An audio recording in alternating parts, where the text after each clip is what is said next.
Olá, eu me chamo Thiago Maciel e vamos dar início ao curso de Tópicos Especiais em Matemática para os alunos do CAUNE. Então, nessa aula, nosso objetivo é pegar os temas estudados em sala de aula e verificar como esses temas podem aparecer nos vestibulares que vocês vão prestar no final do terceiro ano. Para essa primeira aula, o tema a ser tratado é matrizes, tá? Uma matriz é uma tabela que contém m vezes n números dispostos em m linhas e n colunas, e a posição de qualquer elemento nessa matriz fica perfeitamente determinada a partir da linha e da coluna onde ele se encontra. Então, o elemento indicado pelo símbolo A e J, ele vai ser o elemento que ocupa a linha I e a coluna J. Então, vamos resolver alguns problemas que envolvam o conceito de matriz e as operações básicas com matrizes. Aqui a gente vai aproveitar a resolução das questões justamente para relembrar essas operações e ver uma série de aplicações desses conceitos. Vamos à resolução dessa questão aqui, ó. A matriz D seguinte representa as distâncias em quilômetros entre as cidades X, Y e Z. Então, se você observar a matriz D, na primeira linha os números são 0, 15 e 27, na segunda linha os números são 15, 0 e 46, na terceira linha os números são 27, 46 e 0. A gente diz que essa é uma matriz do tipo 3x3, porque ela tem 3 linhas e 3 colunas. A gente também diz que ela é uma matriz quadrada de ordem 3. Cada elemento A e J dessa matriz fornece a distância entre as cidades I e J. Se a cidade X é representada pelo número 1, Y por 2 e Z por 3, letra A, determine as distâncias entre X e Y, Z e X e Y e Z, e na letra B, qual é a transposta da matriz D. Então, primeiramente, resolvendo aqui a letra A, bom, se a cidade X está representada pelo número 1 e a cidade Y está representada pelo número 2, pela forma como a matriz foi definida, foi construída, a distância entre X e Y é o elemento A12 dessa matriz. Observando lá o elemento A12, o que está na primeira linha e na segunda coluna, é o número 15, de modo que a distância entre as cidades X e Y é de 15 km. A distância entre as cidades Z e X. Bom, se Z está indicado pelo número 3, X está indicado pelo número 1, então a distância entre Z e X é o elemento A31 dessa matriz. O elemento está na terceira linha e na primeira coluna dela é o 27, de modo que essa distância é de 27 km. E a distância entre as cidades Y e Z, como o Y está indicado pelo número 2 e Z está indicada pelo número 3, a distância entre Y e Z é o A23 dessa matriz. Observando lá, o elemento da segunda linha e da terceira coluna é o 46. Então, a distância entre elas é de 46 km. Agora, a transposta dessa matriz, para obter a transposta de uma matriz, a primeira linha da matriz original vai ser a primeira coluna da sua transposta. A segunda linha da matriz original vai ser a segunda coluna da sua transposta. A terceira linha da matriz original vai ser a terceira coluna da sua transposta. Então, vamos lá. Vamos pegar a primeira linha da matriz original, 0, 15 e 27. Vamos colocar lá para ser a primeira coluna da sua transposta. Pegando a segunda linha da matriz original, 15, 0 e 46, colocando lá na segunda coluna da sua transposta. Pegando lá a terceira linha da matriz original, 27, 46 e 0, colocando lá na terceira coluna da sua transposta. Então, está feito. Nesse caso particular, nesse problema, a gente observa que a transposta dessa matriz é idêntica à matriz original. Vamos para a resolução de mais uma questão. Antônio, Bruno e Carlos decidiram passar em uma lanchonete depois da partida de futebol no clube. A matriz M a seguir representa quantos salgados cada um comeu.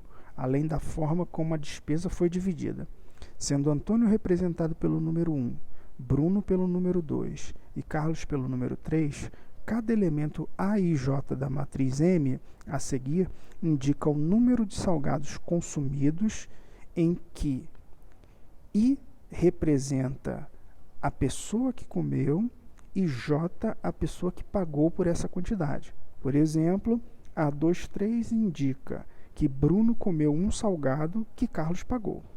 Sendo M igual a, primeira linha, 232, segunda linha, 211, terceira linha, 024, e que 80 centavos é o valor de cada salgado, pergunta-se, letra A, quem comeu menos salgados? Letra B, quem pagou o menor número total de salgados? Letra C, quanto Bruno gastou na lanchonete?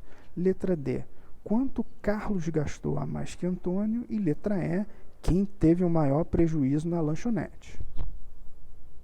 Então, pelo enunciado, a gente percebe que A e J vai indicar o número de salgados consumidos, em que I é a pessoa que comeu os salgados e J é a pessoa que pagou o salgado. Então, o número 1 é associado ao Antônio, o número 2 é associado ao Bruno, o número 3 é associado ao Carlos. Tá? Então, a gente percebe que, se eu pegar os elementos da primeira linha dessa matriz, tá, eu vejo que o A11 vai me dizer o número de salgados que o Antônio comeu e que foram pagos pelo próprio Antônio.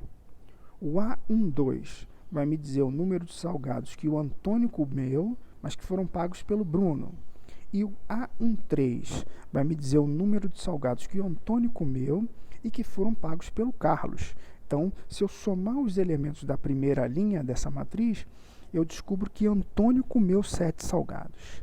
Seguindo o mesmo raciocínio, se eu somar os elementos da segunda linha, eu vou descobrir que Bruno comeu 4 salgados.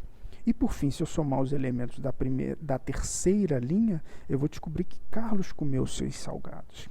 Agora, quando eu olho para as colunas, se eu pegar aqui a primeira coluna, o elemento A11, me diz que o Antônio comeu 2 salgados que foram pagos pelo próprio Antônio.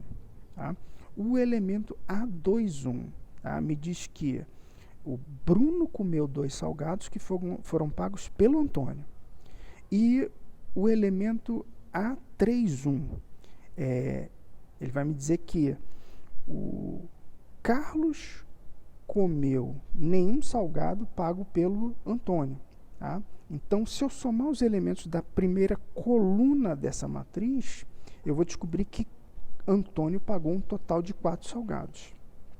Com o mesmo raciocínio, se eu somar os elementos da segunda coluna dessa matriz, eu vou descobrir que Bruno pagou 6 salgados.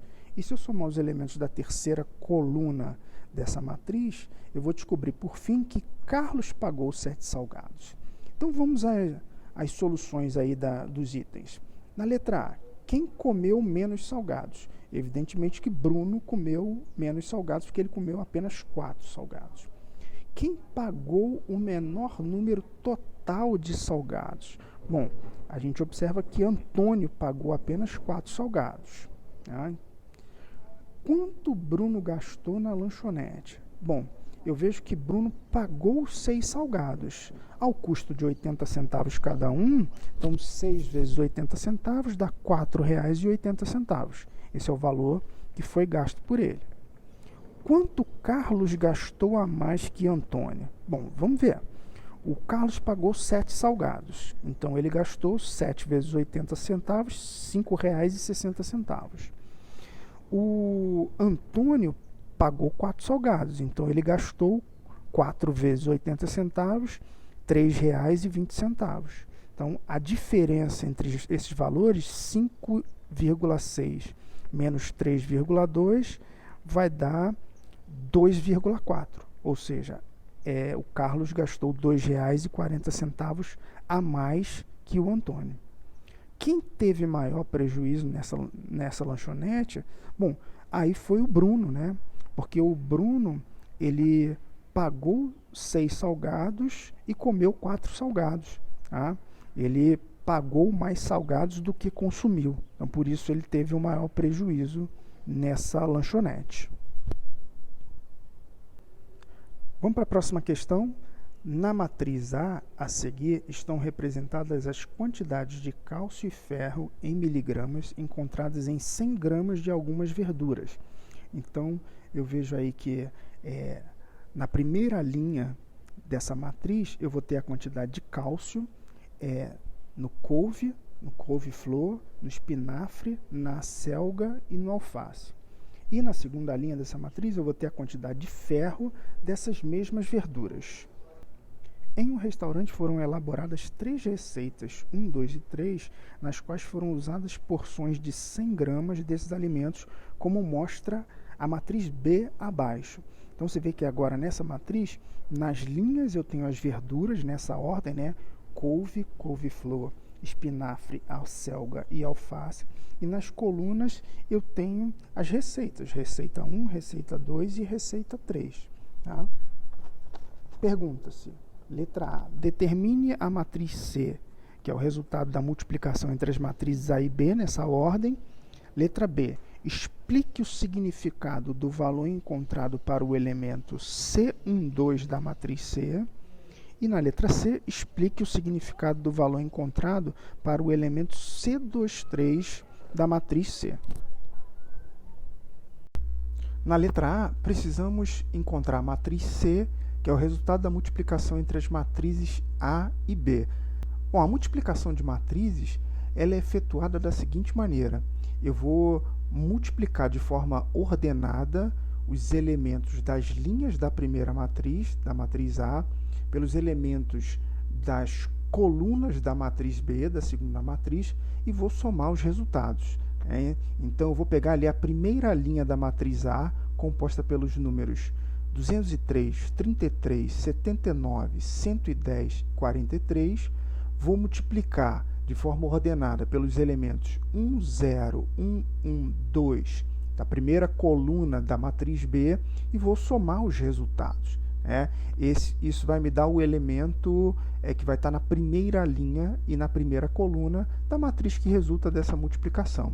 E eu vou fazer o mesmo para todas as linhas da primeira matriz e para todas as colunas da segunda matriz. Então, vou pegar lá, primeira linha da matriz A com a segunda coluna da matriz B. Então, vou fazer 203 multiplicado pelo 0, mais 33 multiplicado pelo 1, mais 79 multiplicado pelo 2, mais 110 multiplicado pelo 1, mais 43 multiplicado pelo 3. Isso vai me dar o elemento que está na primeira linha e na segunda coluna da matriz C, da matriz que vai resultar dessa multiplicação. Vou pegar ali a primeira linha da matriz A com a terceira coluna da matriz B. Vou pegar lá 203 multiplicado pelo 2, 33 multiplicado pelo 1, 79 multiplicado pelo 1, 110 multiplicado pelo 1, 43 multiplicado pelo 3, somo os resultados. Isso vai me dar o elemento que está na primeira linha e na terceira coluna da matriz C. Eu vou repetir todas essas operações agora com a segunda linha da matriz A e com as respectivas colunas da matriz B. Os cálculos estão indicados aí na tela e a matriz C será, portanto, na sua primeira linha, 478, 430, 757, na segunda linha, 10,5, 15,1, 13,8. É importante lembrar que a multiplicação de matrizes só é possível se o número de colunas da primeira matriz foi igual ao número de linhas da segunda matriz. A primeira matriz, a matriz A, ela é uma matriz do tipo 2 por 5. A segunda matriz é uma matriz do tipo 5 por 3. Tá? De modo que o resultado será uma matriz do tipo 2 por 3. Bem, o que a gente consegue perceber então? Que o elemento C12 da matriz C, que resultou daquela multiplicação entre as matrizes A e B, ele vai me dizer que a receita 2 apresenta ao todo 430 mg de cálcio, considerando todas as verduras que compõem as respectivas quantidades. E o significado do elemento C23 da matriz C? ele vai me dizer que a receita 3 apresenta ao todo 13,8 miligramas de ferro, considerando todas as verduras que compõem as respectivas quantidades. Bem, passemos à resolução dessa última questão. Na matriz seguinte estão representadas as quantidades de sorvetes de uma bola e de 2 bolas comercializados no primeiro bimestre de um ano em uma sorveteria. A matriz A tem na primeira linha os números 1320 e 1850, na segunda linha 1485 e 2040. É uma matriz 2 por 2. Cada elemento AIJ dessa matriz representa o número de unidades do sorvete do tipo I igual a 1 representa uma bola, I igual a 2, 2 bolas, vendidas no mês J, sendo que o J igual a 1 representa janeiro e o J igual a 2, fevereiro. As perguntas são as seguintes. Letra A. Quantos sorvetes de 2 bolas foram vendidos em janeiro? Letra B. Em fevereiro, quantos sorvetes de 2 bolas foram vendidos a mais que o de uma bola? Letra C. Se o sorvete de uma bola custa R$ 3,00 e o de 2 bolas custa R$ 5,00, qual foi a arrecadação bruta da sorveteria no bimestre com a venda desses 2 tipos de sorvete? Bem, pelo enunciado, fica claro aí que o elemento AIJ dessa matriz A, ele vai indicar o número de unidades do sorvete que foram vendidos na sorveteria, sendo que o I ele indica o número de bolas e o J é o número associado ao mês, né? J igual a 1 é o mês de janeiro, J igual a 2 é o mês de fevereiro. Então, vamos à resposta da letra A. Quantos sorvetes de 2 bolas foram vendidos em janeiro? Então, sorvete de 2 bolas, I igual a 2, mês de janeiro, J igual a 1. Então, é o elemento A21 dessa matriz, que observando é o 1485. Em fevereiro, quantos sorvetes de 2 bolas foram vendidos a mais que o de uma bola? Estamos fazendo a letra B. Bom, então vamos lá. Em fevereiro, ou seja, J igual a 2, foram vendidos 1.850 sorvetes de uma bola, I igual a 1, né? E foram vendidos 2.040 sorvetes de 2 bolas, I igual a 2. A diferença entre esses valores, né, o 2.040 menos o 1.850, dá 190. E na letra C, bom, para calcular a arrecadação bruta dessa sorveteria, sabendo que os sorvetes de uma bola custam R$ 3,00 e os de 2 bolas custam R$ 5,00, basta ver o total de sorvetes de uma bola vendidos no período, né, que é 1.320 mais 1.850, esse valor multiplicado pelos R$ 3,00, né, e sorvetes vendidos de 2 bolas foram 1.485 mais 2.040 nesse período, né? Esse valor eu vou multiplicar por R$ 5,00 e somar os resultados. Então, efetuando esses cálculos aí, a gente obtém como resposta R$ 27.135 de arrecadação.